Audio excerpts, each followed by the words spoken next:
नशेसाठी पैसे न दिल्याने चक्क पत्नीला धावत्या रिक्षातून बाहेर फेकले। नशेच्या अधीन गेलेल्या नशेडी पतीला पत्नीने पैसे देण्यास नकार दिला। यावर संतापून जाऊन नशेडी आरोपी कृष्णानंद सिंग याने चक्क आपली पत्नी पूजा हिला धावत्या रिक्षातून रस्त्यावर फेकून दिल्याची घटना प्रकाशझोतात आलेली आहे। या प्रकरणी कोपरी पोलीस ठाण्यात एनसी दाखल केली होती। तर 3 दिवसांनंतर मंगळवारी रात्री वागळे पोलीस पूजाचा जबाब नोंदविण्यासाठी पोहोचले आहेत। आरोपी फरार झाला असून तो पत्नी पूजाच्या बहिणीला शिवीगाळ करून धमकावत असल्याचा आरोप पीडित पूजेची बहीण शालिनी सिंग यांनी प्रसारमाध्यमांसमोर केला आहे। आरोपित पती कृष्णानंद सिंग आणि पत्नी पूजा 6 वर्षाच्या मुलासह ठाण्याच्या वागळे परिसरात इंदिरानगर येथे राहत। पती हा रिक्षा चालक असून पत्नी पूजा ही घाटकोपर येथे हाऊसकीपिंगचे काम खाजगी कार्यालयात करत होती। आरोपी कृष्णानंद सिंग हा व्यसनाधीन झाला होता। नशेसाठी पैसे पत्नीकडे वारंवार मागायचा। 16 डिसेंबर 2022 रोजी पती कृष्णानंद सिंग हा घाटकोपर येथे पूजा काम करीत असलेल्या ठिकाणी रिक्षा घेऊन गेला। पत्नी पूजाला खेचून बाहेर काढले। कंपनीतील कर्मचाऱ्यांनी विचारणा केल्या असता आमच्या पती पत्नीचा वाद आहे, मध्ये पडू नका असे सांगून पत्नी पूजाला खेचून रिक्षात बसविले। त्यानंतर घाटकोपर येथून रिक्षाने आल्यानंतर एका हाताने रिक्षा चालवीत पती कृष्णानंद सिंग याने पत्नी पूजाला धावत्या रिक्षातून बाहेर फेकले। बहीण शालिनी सिंग हिने आरोग्यम या रुग्णालयात उपचारासाठी दाखल केले असून कोपरी पोलीस ठाण्यात एनसी नोंदविण्यात आले आहे। 3 दिवसानंतर वागळे स्टेट पोलीस ठाण्याचे अधिकारी हे कोपरीच्या आरोग्यमय रुग्णालयात पीडित पूजाचा जबाब नोंदविण्यास पोहोचले असल्याची पोलीस सूत्रांची माहिती आहे। मैम आपका नाम बताइए और क्या हादसा हुआ था आपकी बहन के साथ, क्या पूरा नाम? मेरा नाम शालिनी सिंह है। मेरी बहन घाटकोपर विद्या विहार में काम करती है। एक पार्लर में झाड़ू पोछा का काम करती है। उसका पति पैसे मांग रहा था उससे, तो उसने बोला पेमेंट नहीं मिला है, पेमेंट मिलता है तो मैं देती हूँ। तो वहाँ गया जहाँ वो काम करती है। जाने के बाद वहाँ उसको बहुत पीटा, उधर से लेके आया और नाक पे मारा, नाक से खून आया। चलते ऑटो में से धक्का दिया, गिर गई। 2-3 लोग उन्हें उठाया। जब होश में आई तो फिर बहुत दूर जा चुका था वो, वहाँ से लौट के आया और उसे उठा के फिर बोला मेरी बीवी है, मैं लेके जाऊंगा। लेके आया, घर पे लाया, लोहे के सरिये से बहुत मारा। लोहे के सरिये से मारने के बाद वहाँ से घर पे मारा। उसके बाद वो सोया थोड़ी देर, फिर उसके सास और देवर ने उठा के उसको शिवाजी हॉस्पिटल लेके गए। हॉस्पिटल लेके गए तो वहाँ उन लोगों ने ये नहीं बताया कि मारा है किसी ने, ये बोला कि बस से गिर गई है।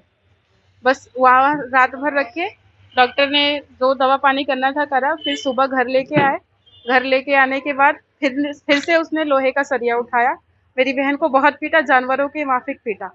आपको ये सारे मामला कैसे मालूम पड़ा और किस तरीके से आपने उसको यहाँ? हाँ, वो मामला वहाँ पे घर पे आई, पीटा। फिर मेरी बहन ने बोला बाहर बाथरूम है, मेरी बहन ने बोला मैं बाथरूम से आ रही हूँ।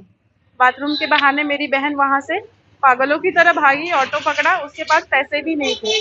ऑटो पकड़ा, यहाँ मेरी बुआ के घर है कोपरी में, यहाँ मेरी बुआ के घर आई, उतरी, फिर ऊपर आई कैसे कैसे, फिर मैं पैसा ले जाके ऑटो वाले को दिया। ऐसे सारे मामले मालूम पड़े हैं। हमें बाजू वाले के घर में रखा हमने। उसके बाद फिर शाम को यहाँ आए, हॉस्पिटल में बात किया तो इन्होंने बोला पुलिस केस है, पुलिस केस करो। पुलिस केस किया हमने। उसके बाद रात को 1 बजे एडमिट किया। पुलिस वालों ने भी 2 दिन हो गया, कोई सुनवाई नहीं थी। मेरी मांग बस इतनी ही है कि मेरी बहन को इंसाफ मिले। अभी किस तरीके की इंजरी हुई है, कैसे जख्मी हुए हैं, कहाँ पे मार हुई है? सर में बहुत तेज चोट आई है, पैर में रड से मारा है पूरा, बहुत चोट आई है पैर में भी। हाथ पे ब्लेड मारा है पूरा, यहाँ पे सर पे मारा है, सर फूटा हुआ है, पीछे सर में गांठ है और ब्लड सर्कुलेशन नहीं हो रहा है, उसके वजह से बहुत प्रॉब्लम हो रही है। ये सारी दिक्कतें हैं। क्या काम करता है उनके पति और क्यों उनको ऐसा तकलीफ क्यों दे रहा है? क्या किस वो चीज़ के ऑटो चलाता है और वो ड्रग्स भी लेता है और ड्रग्स बेचता भी है। बच्चे को मारना पीटना, बीवी को मारना पीटना, वो किसी को कुछ नहीं समझता है। उसके लिए उसको पैसे चाहिए थे? पैसे चाहिए थे, ड्रग्स खत्म हो गए थे, उसके लिए उसको पैसे चाहिए थे, उसी वजह से मारा उसने उसको।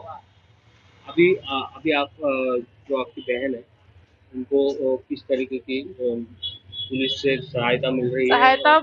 पुलिस से सहायता अभी तक पूरा कैसे सपोर्ट रहा? मेरे फैमिली में मेरे पिताजी की आंख से दिखाई नहीं देता। हम 4 बहनें हैं और मेरा भाई नहीं है कोई भी। अगर आज मैं भाई की जगह पे खड़ी हूँ तो सिर्फ मैं हूँ। मेरे माता पिता गांव से भी आ रहे, मेरे पापा की आंख से बिल्कुल दिखाई नहीं देता है। कोई हमारे आगे पीछे नहीं है। मेरी मांग बस इतनी ही है कि मेरी बहन को न्याय मिले। मेरी बहन को उसके साथ नहीं रहना है और उसका एक बच्चा है, बच्चा भी हमारे पास लाके दिया जाए और उस शर्त पे दिया जाए कि बच्चे को दोबारा उनके पास नहीं जाना। वो बार बार आता है, बोलता है मुझे बच्चा चाहिए, बच्चा चाहिए। रिक्शा चलाता है वो। कितने साल हो गए शादी को? शादी को 8 साल हो गए सर। 8 साल में कोई भी ऐसा दिन नहीं है जिस दिन बिना मारे उसको छोड़ा हो, किसी दिन सूख की रोटी खाने दिया हो। आपल्या परिसरातील बातम्या आमच्यापर्यंत पोहोचवण्यासाठी स्क्रीनवर दिलेल्या क्रमांकावर संपर्क साधू शकता 9819778403। त्याचप्रमाणे अधिक माहितीसाठी स्क्रीनवर दिलेला ठाणे बातमीदार वृत्तवाहिनीच्या ईमेल आयडी वर देखील आपल्याला संपर्क करता येईल।